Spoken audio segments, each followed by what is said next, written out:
Farmer, let's harvest onions or bawang. Ayan mga farmer.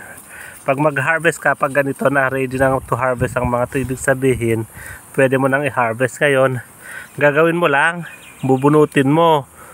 Woohoo! Wow!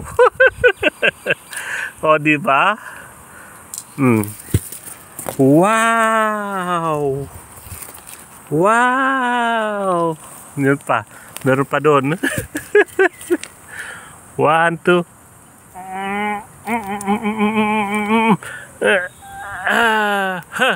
Maliit. Okay na, okay na. O, diba? O. Di meron na tayong bawang. Saan ka pa? Magtanim pa ako ng marami. Madali lang pala. Wala pang ilang buwan lang pala. Pwede mo nang i-harvest ang bawang, mga farmer. Ayan.